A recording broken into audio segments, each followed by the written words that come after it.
Hello everyone. In this video I will be solving question 1 from question 25 for the end of term exam. So it says consider the function f defined by f of x equals e raised to x times cos of x given on this domain from 0 to 2 pi. Part A, find the absolute maximum and minimum, and then find the intervals on which f is increasing, and then you have to find the x coordinate of each point of inflection. So to start with the first part, you have to apply the candidates test because it's asking for absolute minimum or maximum. So you will find the critical points first by differentiating the function. So f prime of x equals, we will apply the product rule because it's a product of two functions. So differentiate the first, leave the second, plus leave the first, differentiate the second, which is negative sine of x, but we will place the negative in the middle. Now the critical points, you can find it by setting the derivative equals 0 and solve for x. As you can see, e raised to x is a common between the two terms. We can factor it out. So we can factor out e raised to x. That leaves us with cos of x minus sine of x equals to 0. We discussed earlier that e raised to x here can't be 0. That means the bracket is equal to 0. Cos of x minus sine of x equals 0. So we will add sine to both sides. So cos of x equals sine of x. You will divide both sides by cos of x just to make it one trigonometric function.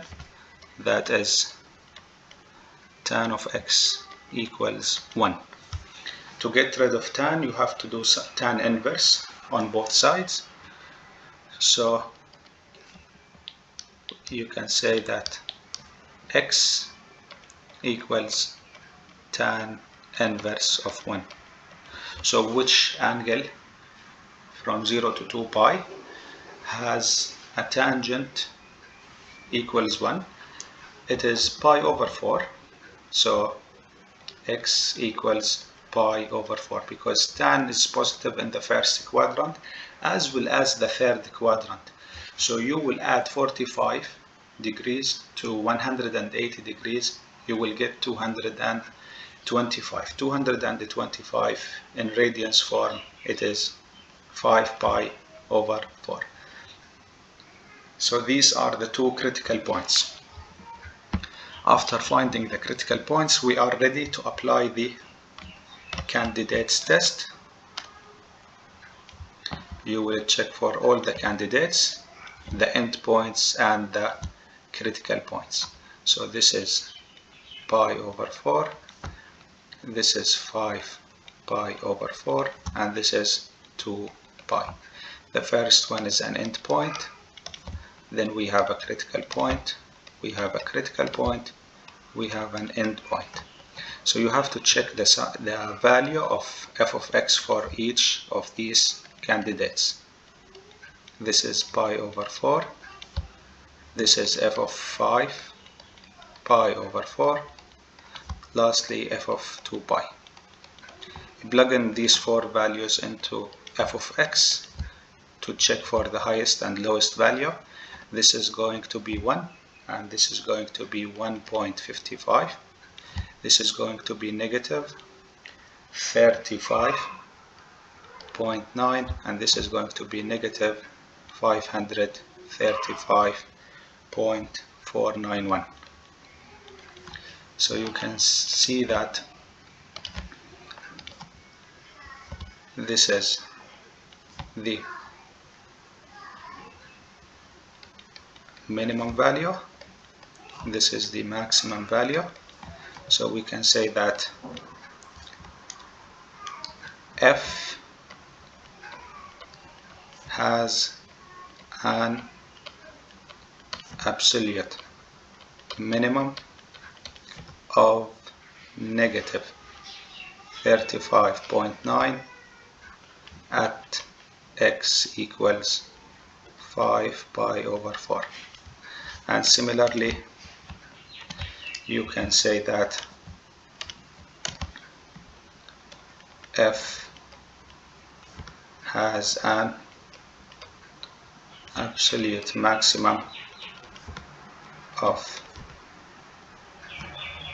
5, sorry, it's not negative, it's positive, 535 point, let's say 5 at x equals 2 pi.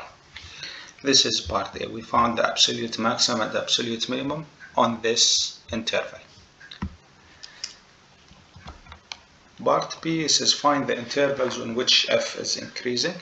So you have to investigate the sign of f prime. The interval is 0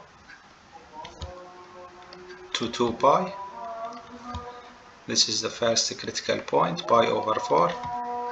This is the second critical point, 5 pi over 4. So you will investigate the sign of f prime. For example, choose a value from 0 to pi over 4, like 30 degrees pi over 6. It's going to be positive. Another value between pi over 4 and 5 pi over 4, it's negative.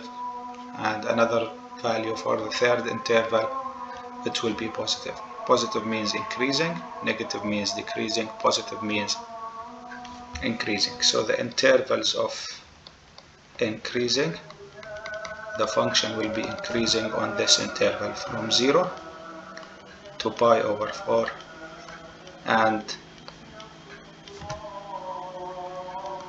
5 pi over 4 to 2 pi.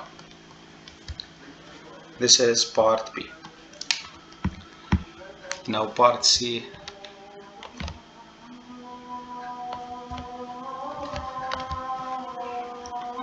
Part C says find the x-coordinate of each point of inflection. You can find the points of inflection by doing the second derivative. So the first derivative that we found in part A is e raised to x times cos of x minus sine of x. As you can see, I have a product of two things. I should apply the product rule to find the second derivative. So I differentiate the first, leave the second, plus leave the first, differentiate the second, minus sine of x minus cos of x. And then you have to set it equal to 0 to find the inflection points. To simplify, you use the distributive property. So this is e raised to x cos of x minus e raised to x sine of x minus e raised to x sine of x minus e raised to x cos of x equals 0. We can cross out e raised to x cos minus e raised to x cos. That gives minus 2 e raised to x sine of x equals 0. So divide this side by negative 2 by negative 2. So e raised to x sine of x equals 0. We said this is can't be 0 here. So that means sine of x equals 0. And then you have to apply sine inverse on both sides. Which angle has a sine of 0? So x equals 0, sine of 0 is 0, x equals pi because sine of pi is 0, and then x equals 2 pi because sine of 2 pi is also 0. But notice that this is an endpoint and this one is an endpoint. So we don't know what happens beyond these 2 points, so they can't be inflection points here. So the only inflection points that we have is x equals pi. This is the inflection point where the function changes concavity at. That's it for the first question. Part A and Part B and Part C are done. Hopefully that was clear. Good luck everyone.